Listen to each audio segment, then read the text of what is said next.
Hello dears, I am Ajay Prakash from संस्कार abroad consultancy. जो आज का हमारा प्रोग्राम होने वाला है, ये ट्रेनिंग प्रोग्राम है उन स्टूडेंट्स के लिए या उन फैमिलीज़ के लिए जो अपने बच्चे को यूके पढ़ने के लिए भेजना चाह रहे हैं। इस प्रोग्राम का मेन मोटिव रहेगा कि क्यों यूके जाया जाए, यूके जाने के प्रोसीजर क्या है, वीज़ा किस तरह से आता है, यूके जाने के बाद क्या बेनिफिट होते हैं।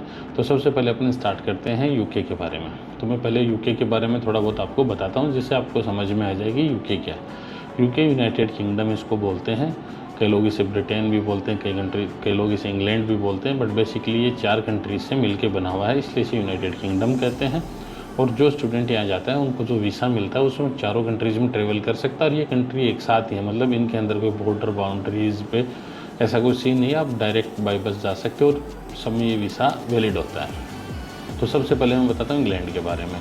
यूके में एक कंट्री है, उसका नाम है इंग्लैंड। इंग्लैंड की कैपिटल लंदन है, अमूमन ये सब लोग आप जानते हो। फिर सेकंड कंट्री है स्कॉटलैंड। स्कॉटलैंड की कैपिटल है एडिनबर्ग और बड़ा शहर है ग्लासगो। थर्ड शहर है वेल्स, उसकी जो कैपिटल है वो कार्डिफ है। फोर्थ जो शहर है जो कंट्री है वो है नॉर्दर्न आयरलैंड, उसकी जो कैपिटल है वो बेलफास्ट है। ठीक है। फिर यूके में जो करेंसी है वो जीबीपी है, ग्रेट ब्रिटेन पाउंड है, जो इंडियन करेंसी में 106 रुपये 105 रुपये अमूमन चलते रहती है। यूके के अंदर स्टूडेंट की जो मिनिमम वेजेज होती है वो 10 पाउंड होती है, जो INR में 1000 रुपये के ऊपर होती है। और कोई भी स्टूडेंट जो यूके स्टडी करता है वो 20 घंटे पर वीक जॉब कर सकता है। और जो समर वेकेशंस होते हैं उसमें वो फुल टाइम काम कर सकता है। और अगर आप बैचलर्स में जाते हो 3 साल की में, तो भी आपको 2 साल का पोस्ट स्टडी वर्क परमिट मिलता है। और अगर आप मास्टर्स में जाते हो 1 साल की में, तो भी आपको 2 साल का पोस्ट स्टडी वर्क परमिट मिलता है। और अमूमन जो फ़ीस रहती है बैचलर्स की वो 13 से 14 लाख रुपए पर ईयर होती है। और बेसिकली मास्टर्स में मिनिमम जो मास्टर्स में फ़ीस है जो 1 ईयर की है, उसमें 15 लाख रुपये आपकी फ़ीस रहती है। ये हो गया यूके का आपको ब्रीफिंग। फिर आते हैं कि स्टूडेंट यूके में जब एडमिशन लेता है तो उसकी क्या प्रोसीजर रहती है, क्या डॉक्यूमेंटेशन उसको चाहिए, इसके बारे में मैं आपको डीपली बताता हूँ। सबसे बड़ा क्वेश्चन आता है कि यूके जाने के लिए पीटी, ड्यूलिंग और टोफेल इस तरह की एग्ज़ाम रिक्वायर्ड हैं या नहीं। देखिए, ये डिपेंड करता है आपकी प्रोफाइल पे। अगर आपने 12th कर रखा है और 12th के अंदर आपके 60% इंग्लिश में है और 60 नंबर आपके टोटल इंग्लिश में है और 60% आपके ऑल ओवर आपके मार्कशीट में है, और आपका जो गैप है वो 3 to 4 ईयर्स से हुआ है या 0 आपका गैप है, देन आप एलिजिबल हो। विदाउट आइल्स, विदाउट पीटी किसी भी एग्ज़ाम की आपको आवश्यकता नहीं है, आप डायरेक्टली यूनिवर्सिटी में अप्लाई कर सकते हो। और अगर आपके नंबर इसमें कम हैं, देन होगा कि आपको आइल्स भी देनी पड़ सकती है, आप पीटी देना चाहो तो पीटी भी दे सकते हो। फिर फोर्थ ऑप्शन एक और है आपके पास कि अगर आप आइल्स, पीटी, ड्यूलिंग को नहीं देना चाह रहे और आपका नंबर थोड़े बहुत ही कम है, तो आपको यूके 6 to 9 मंथ का एक प्री मास्टर प्रोग्राम देता है कि आपका जो मेन कोर्स है बैचलर्स या मास्टर, उसके स्टार्ट होने के से पहले 6 से 9 महीने आपको वहाँ पे इंग्लिश कोर्स करना पड़ता है, फिर आपका मेन कोर्स स्टार्ट होता है। जो प्री मास्टर्स की फ़ीस है वो 5 से 9 लाख है, डिपेंड है वो कितने ड्यूरेशन का होता है। तो अभी अपन एक स्टूडेंट की बात करते हैं। स्टूडेंट ए है, उसको यूके जाना है, उसने बैचलर्स कर रखी है और उसके 60 नंबर इंग्लिश में है और 60% उसके ऑल ओवर है। तो वो अपनी प्रोसीजर कैसे स्टार्ट करेगा? तो सबसे पहले वो अपने सारे एकेडमिक डॉक्यूमेंट, एक स्टूडेंट के पास 10th 12th की मार्कशीट होती है, एक उसका पासपोर्ट, एक उसकी फ़ोटो, एक उसकी CV, ये वो लेके अप्लाई करता है। फिर सेकंड ऑप्शन आता है कि अब उसके इंग्लिश का प्रूफ चाहिए। अगर उसने आइल्स पीटी दे रखा है तो ठीक है, अगर उसने आइल्स पीटी नहीं दे रखा तो फिर उसे अपनी स्कूल से एक MY लेकर आना होता है। MY को बोलते हैं मीडियम ऑफ इंस्ट्रक्शन, कि आप हिंदी मीडियम के स्टूडेंट हो या आप इंग्लिश मीडियम के। वो आपकी स्कूल आपको एक लेटर हेड पर लिख के देती है सिंपली कि इसके ये सब्जेक्ट थे, हिंदी मीडियम का है या इंग्लिश मीडियम का, ये MY कहलाता है। फिर सेकेंड चीज़ आती है SOP, उसे बोलते हैं स्टेटमेंट ऑफ पर्पज़, कि भाई आप यूके क्यों जाना चाह रहे हो। तो अपना ब्रीफ करना रहता है, अपनी पूरी स्टोरी लिखनी रहती है कि ये मेरा नाम है, यहाँ तक मैंने पढ़ाई की, अभी मेरा ड्रीम है, मैं यूके जाना चाहता हूँ, और एक पूरी ब्रीफिंग। तो SOP डिपेंड करता है, आप खुद भी लिख सकते हो या आप अपने कंसल्टेंट से भी लिखवा सकते हो। इसके बाद में एक और आपको डॉक्यूमेंट चाहिए जिसे कहते हैं LOR, लेटर ऑफ रिकमेंडेशन।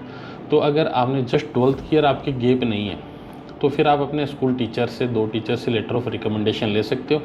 वो भी बेसिकली स्कूल के लेटर हेड पे होता है, या टीचर का अगर पर्सनल अपना कोई लेटर हेड है वो उस पर भी आपको रिकमेंडेड कर सकता है। सिंपली उसका एक फॉर्मेट होता है LOR का, MOI का या SOP का, वो मैं आपको प्रोवाइड करवा दूंगा। डिस्क्रिप्शन में आपको अटैचमेंट लिंक दे दूंगा, जिससे आप देख सकते हो, उस तरह से आप बनवा सकते हो, या फिर ऑलरेडी स्कूल के पास भी वो अवेलेबल रहता है।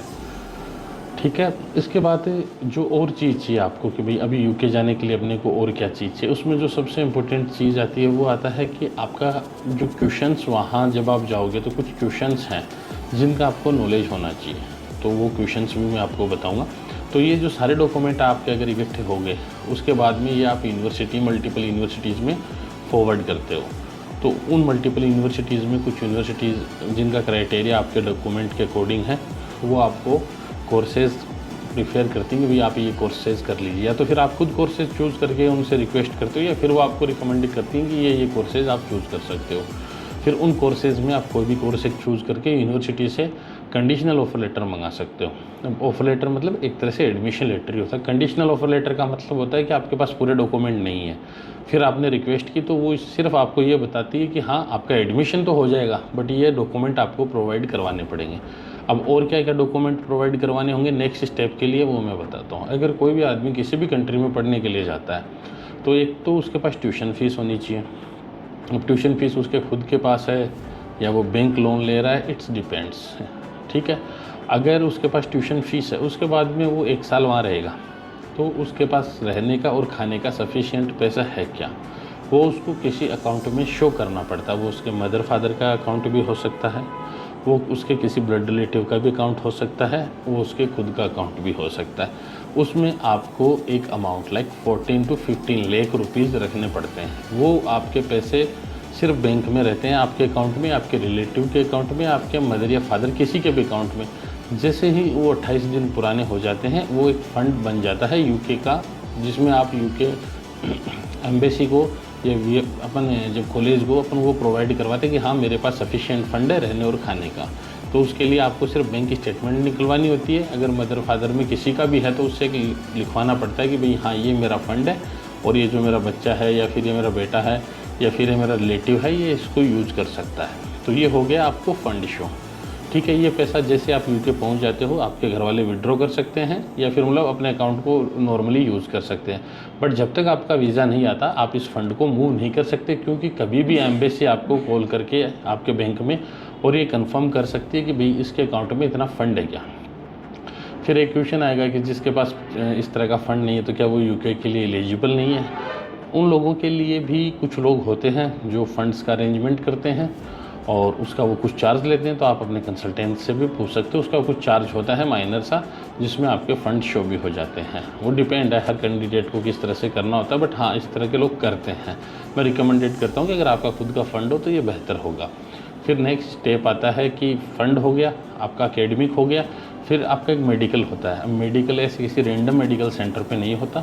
UKVI ने इंडिया में एक लिस्ट प्रोवाइड कर रखी है जो नियर बाई सिटीज़ हैं आपकी, जैसे दिल्ली है, अहमदाबाद है या हैदराबाद है, वहाँ पे उनके फिक्स हॉस्पिटल होते हैं। वहाँ 3000 का एक मेडिकल होता है आपका, जिसमें आपका चेस्ट एक्सरे वगैरह होता है, और आपको अपना पासपोर्ट लेके जाना होता है। वो सेम डे आपको रिपोर्ट आ जाती है। मेडिकल हो गया, आपका फ़ंड हो गया, आपके एकेडमिक हो गए, आपकी SOP हो गई। सारे डॉक्यूमेंट होने के बाद आप कॉलेज को, बैंक स्टेटमेंट होने के बाद आप कॉलेज को अप्लाई करते हो कास्ट लेटर के लिए। अब ये होता है कि ये कास्ट लेटर क्या होता है। देखिए UK में क्या रहता है कि वहाँ की जो गवर्नमेंट है उसने UKVI नाम के एक संस्थान है, वो आपके सारे डॉक्यूमेंट चेक करती है। तो जैसे आप कास्ट लेटर के लिए अप्लाई करते हो, कन्फर्मेशन लेटर होता है ये, तो ये सारे डॉक्यूमेंट आपके सबमिट होते हैं। फिर आपको UKVI एक इंटरव्यू लेती है। इंटरव्यू का मीनिंग है कि आपको कुछ बेसिक्स क्वेश्चन पूछे जाते हैं कि आपका नाम क्या है, क्यों आप UK आना चाहते हो, ये कोर्स क्यों चूज़ किया, UK ही क्यों चूज़ किया। तो इस तरह के अमूमन ये 15-20 क्वेश्चंस होते हैं, जिनका मैं आपको एक PDF प्रोवाइड कर दूंगा। उन्हीं में से आपको पूछा जाता है, आपके कोर्स के बारे में भी पूछा जाता है कि आप क्या कोर्स लेंगे। जैसे आपका UKVI का इंटरव्यू कंप्लीट हो जाता है, देन आपको कास्ट लेटर मिल जाता है। अब जैसे ही आपको कास्ट लेटर मिल गया, 99% आपका वीज़ा आ गया। अब नेक्स्ट प्रोसीजर क्या होती है? नेक्स्ट प्रोसीजर होती है कि जब आप UK में रहते हो, अगर बैचलर्स में जा रहे हो तो आपको 3 साल रहना है, और अगर मास्टर्स में जा रहे हो तो अमूमन 1 साल रहना है। तो 3 साल का आपको इंश्योरेंस करवाना पड़ेगा, जो वहाँ की गवर्नमेंट ही करती है। ठीक है। जो इंश्योरेंस की कॉस्ट है वो 1 लाख रुपीज़ पर ईयर के अकॉर्डिंग रहती है। तो अगर आप 3 साल के लिए जा रहे हो तो आपको 3 लाख रुपए के लमसम इंश्योरेंस पे करना होगा वन टाइम, आप ईयरली उसको पे नहीं कर सकते। और अगर आप मास्टर्स के लिए जा रहे हो तो आपको 1 साल का इंश्योरेंस पे करना पड़ेगा, वो ऑनलाइन कटेगा आपका। फिर होता है आपका वीज़ा सबमिशन। अब वीज़ा सबमिशन में बच्चों को रहता है कि हमें एम्बेसी जाना पड़ेगा क्या? नहीं, आपको यूके हाई कमीशन नहीं जाना होता। सिंपली ही एक वीज़ा ग्लोबल सर्विस है जो थर्ड पार्टी है, उसमें आपका वीज़ा सबमिट होता है, जो आपके बायोमेट्रिक लेती है। उसमें आप अपॉइंटमेंट लेते हो, वो नियर बाई हर सिटीज़ में, लाइक जयपुर, अहमदाबाद, मुंबई, हैदराबाद, चेन्नई, बेंगलुरु, हर मेजर सिटीज़ में, या आजकल तो बी टाइप टाउन में भी वो है। आप सिंपली वहाँ सारे अपने डॉक्यूमेंट चेकलिस्ट लेके जाते हो जो कॉलेज आपको प्रोवाइड करवाती है। हाँ, इस बीच में मैं आपको एक चीज़ और बताना भूल गया कि जब आपका एडमिशन लेटर आ जाता है तो उस दौरान आप अपनी फ़ीस भी सबमिट करनी होती कॉलेज में। तो जो आपकी ट्यूशन फ़ीस होती है, लाइक वो 15 लाख है, 16 लाख है, 17 लाख है, 12 लाख है, वो आप उसमें डिपॉजिट कर सकते हो डायरेक्ट यूनिवर्सिटी के अकाउंट के अंदर। ठीक है, अभी अपन कंटिन्यू करते हैं। फिर जैसे आप एम्बेसी में गए, वीएफएस में गए, वहाँ आपका फिंगर होगा, बायोमेट्रिक होगा, और फिर आपको टाइम दिया जाएगा कि भाई 1 मंथ का अंदर आपका वीज़ा आ जाएगा। सम टाइम 5 से 10 दिन ऊपर भी लग जाते हैं, वो ईमेल के माध्यम से आप अपडेट रहते हो। जैसे आपका वीज़ा लगता है आपको बाई कुरियर और बाई ईमेल सूचित कर दिया जाता है। फिर कुछ स्टूडेंट का क्वेश्चन ये रहता है कि जैसे मेरा अभी टाइम पीरियड कम बचा है या मैंने लेट अप्लाई किया, तो फिर आप प्रायोरिटी सर्विस भी ले सकते हो। प्रायोरिटी सर्विस में यूके का वीज़ा आपका 7 डेज़ में आ जाता है। उसके लिए आपको एडिशनली 50K के लमसम और पे करना पड़ता है, तो अमूमन 1 लाख के लमसम आपको पे करना पड़ता है। फिर अगर आप और डिले हो रहे हैं, आपके पास 7 डे का भी टाइम नहीं, तो फिर एक आती है सुपर प्रायोरिटी। सुपर प्रायोरिटी का मतलब होता है कि आपको और पेमेंट करना है, बट आपको वीज़ा 1 डे में मिल जाएगा। तो उसकी जो कॉस्ट होती है वो 2 लाख होती है। तो मैं स्टूडेंट को ये सजेशन करता हूँ कि आप टाइमली अपनी एप्लीकेशंस कीजिए, आप डिले मत कीजिए कि आपको सुपर प्रायोरिटी में जाना पड़े। अगर आप लेट एप्लीकेशन करोगे तो फिर आप टिकट कराने का भी आपके पास कम टाइम रहेगा, तो फिर वो भी आपको एक्सपेंसिव मिलेगी। तो आप अपनी एप्लीकेशन अभी मई मंथ के अंदर सितंबर इनटेक की आप अप्लाई कर सकते हो। फिर आता है यूके की और इन्फॉर्मेशन की, भाई यूके में जॉब्स के बारे में लोग पूछते हैं। देखो, किसी भी कंट्री में आप जाते हो तो जॉब्स ढूंढने में आपको 15-20 दिन या महीना लग जाता है। फिर वहाँ का लिविंग एक्सपेंस, यूके में 500 के पाउंड आपका खर्चा हो जाता है, 500-600, इट्स डिपेंड्स आप किस एरिया में रहते हो।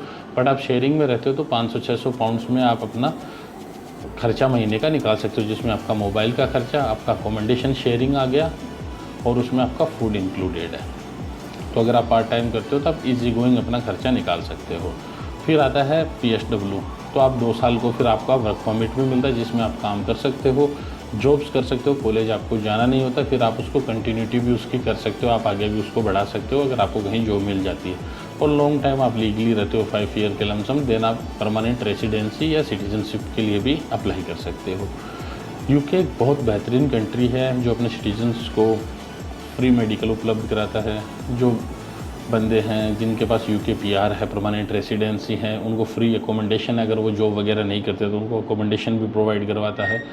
छोटे जो बच्चे होते हैं उनके रहने का, उनका खर्चा भी यूके गवर्नमेंट प्रोवाइड कराती है। ओल्ड एज आदमियों को वहाँ की गवर्नमेंट पेंशन्स भी देती है, और जो जॉब नहीं करता उन्हें भी पेंशन्स मिलती है। तो ये एक लाइफ स्टाइल के लिए यूके काफ़ी अच्छा कंट्री है। और यूके जाने के लिए किसी भी स्टूडेंट को जो इनटेक होनी चाहिए मेजर, वो एक तो सितंबर मेजर इनटेक है, एक जेन है, उसके अलावा एक मेन इनटेक भी है, बट जो मेजर कोर्सेज हैं वो सितंबर इनटेक में ही आपको मिलते हैं। फिर ऑप्शन आता है कि यूके में हम कौन सी कॉलेज चूज़ करें, कौन सी यूनिवर्सिटी चूज़ करें, कौन सा सिटी चूज़ करें।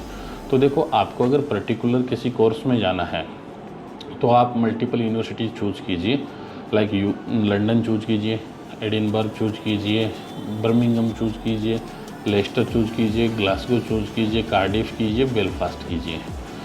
फिर जो सिटी जैसे एडिनबर्ग है वो लंदन की तुलना में थोड़ी कम एक्सपेंसिव रहेगी, लिविंग एक्सपेंस भी कम रहेगा, बट वही है कि जितना बड़ा शहर होगा वहाँ पे जॉब अपॉर्चुनिटी उतनी ही ज़्यादा रहेंगी।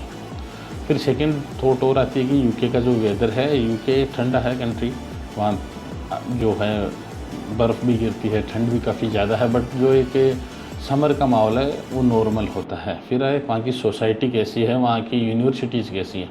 तो देखो वो डिपेंड करता है आप अपना काम किसके थ्रू करा रहे हो या आप सेल्फ कर रहे हो। मेरा रिकमेंडेशन ये रहता है कि आप वहाँ की टॉप गवर्नमेंट यूनिवर्सिटी चूज़ कीजिए, क्योंकि गवर्नमेंट यूनिवर्सिटी के अंदर जो आपकी एजुकेशन होगी वो भी बहुत होगी और आपको मल्टीकल्चर कंट्रीज़ के बच्चे मिलेंगे। इस तरह से नहीं कि जैसे कनाडा में कुछ प्राइवेट कॉलेज में सिर्फ आपको इंडियंस ही मिलेंगे। मैं सब कैनेडियन कॉलेज की बात नहीं कर रहा, बट जो प्राइवेट कॉलेज की, तो फर्स्ट प्रायोरिटी आपकी रहनी चाहिए कि आप गवर्नमेंट कॉलेज चूज़ करें। फिर सेकंड प्रायोरिटी आपकी रहनी चाहिए कि आप ऐसी कॉलेज चूज़ करें सही समय पे जिसमें आपको 1000, 2000 या 3000 पाउंड की स्कॉलरशिप मिल जाए। अब कुछ बच्चों का क्वेश्चन रहेगा कि जो स्कॉलरशिप्स होती है ये किसी के पास में होती हैं क्या, जैसे कोई आपका कंसल्टेंट आपको प्रोवाइड करवा सकता है क्या? देखिए ये अमूमन यूनिवर्सिटी ही आपको प्रोवाइड करवाती है, बट हाँ कंसल्टेंट आपके लिए इतना फेवर कर सकता है अगर आप सही टाइम पे अप्लाई करते हैं। जब एडमिशन फुल नहीं होते देन यूनिवर्सिटी अमूमन 1000 से 3000 पाउंड की स्कॉलरशिप दे देती हैं। सब यूनिवर्सिटीज़ आपके एकेडमिक के आधार पे भी आपको स्कॉलरशिप दे देती हैं। अब एकेडमिक में वो क्या देखती हैं, आपके परसेंटेज वो एकेडमिक में देखती हैं। काफ़ी बच्चों का क्वेश्चन रहता है कि पीटी और आइल्स की वजह से भी स्कॉलरशिप मिलती है कि नहीं। पीटी और आइल्स का कोई रोल नहीं रहता, क्योंकि अगर किसी स्टूडेंट के सफिशिएंट इंग्लिश में नंबर हैं तो वो उसी यूनिवर्सिटी में जा सकता है जिसमें पीटी और आइल्स की रिक्वायर्ड है, उसमें वो इंग्लिश बेस में भी जा सकता है। और अगर उसके मार्क्स कम है तो हाँ देन उसको पीटी देना पड़ेगा। अब नंबर का क्राइटेरिया क्या होता है कि भाई पीटी में कितने नंबर चाहिए, आइल्स में कितने नंबर चाहिए, तो वो देखो डिपेंड करता है बैचलर्स में जा रहे हो मास्टर्स में। अगर आप बैचलर्स में जा रहे हो देन आइल्स में आपको 6.0 चाहिए, नॉट लेस देन 5.5, और पीटी में 59 नंबर आपको चाहिए। पीटी भी दो तरह की होती है, एक पियर्सन टेस्ट ऑफ इंग्लिश होता है, एक पीटी यूकेवीआई होती है जो सेम उसकी एजुकेशन होती है जैसे पीटी की होती है, बट वो ईजी होती है। तो अगर आपको यूके जाना है तो मैं आपको ये कंसल्ट करूँगा आप यूकेवीआई पीटी ही दें, ना कि आप नॉर्मल पीटी दें, क्योंकि वो उसकी तुलना में डिफ़िकल्ट होती है और यूकेवीआई पीटी को वो लोग प्रायोरिटी भी देते हैं। फिर बहुत से स्टूडेंट ये भी पूछेंगे कि सर यूके में अगर मेरे को अच्छी क्यूएस रैंकिंग की यूनिवर्सिटीज़ लेनी है या मुझे अच्छे कोर्सेज़ लेने हैं तो फिर मेरे को क्या करना होगा। देखो अगर आपका फ़ंड अच्छा है, आपकी एजुकेशन अच्छी है, आपका पीटी स्कोर बहुत अच्छा है, देन आप चूज़ कर सकते हो। बट अगर आपका कहीं बजट का इशू है, आपका एकेडमिक का इशू है, आपका गैप मेजर है, फिर आप चॉइस की सिचुएशन में नहीं हो। फिर भी संस्कार एब्रॉड कंसल्टेंसी आपको ये विश्वास दिलाती है कि अगर आप हमारे थ्रू आप अप्लाई करते हो देन हम आपकी मेजर तरीके से हेल्प करते हैं, जिसमें हमारी कोशिश रहती है कि आपको अच्छी स्कॉलरशिप मिले। संस्कार एब्रॉड कंसल्टेंसी से अप्लाई करने के बेनिफिट क्या हैं? तो देखिए सबसे बड़ा बेनिफिट है कि हम आपसे वीज़ा आने से पहले किसी भी तरह का कोई सिंगल पेनी चार्ज नहीं लेते। जब आपको वीज़ा रिसीव हो जाता है इन योर हैंड देन हम आपसे 25,000 रुपीज़ चार्ज करते हैं। उसके अलावा हमारा किसी भी प्रकार का कोई चार्ज नहीं होता। जो ट्यूशन फ़ीस होती है वो डायरेक्ट आपके अकाउंट से जाती है, जो वीएफएस की फ़ीस होती है वो डायरेक्ट आप पे करते हो, मेडिकल इंश्योरेंस और मेडिकल टेस्ट की जो फ़ीस होती है वो डायरेक्ट आप पे करते हो। फिर कुछ एक रूमर्स फैला रखे हैं कि अगर कोई बच्चे का यूके में वीज़ा अगर अप्लाई किया और जो कास्ट लेटर है वो भी नहीं आया, मतलब वो इंटरव्यू उसका अगर क्लियर नहीं हो पाता तो फिर वो क्या करेगा, देन आपको 100% रिफ़ंड मिलता है, लेकिन जो उसका ड्यूरेशन है वो 90 डेज़ का होता है।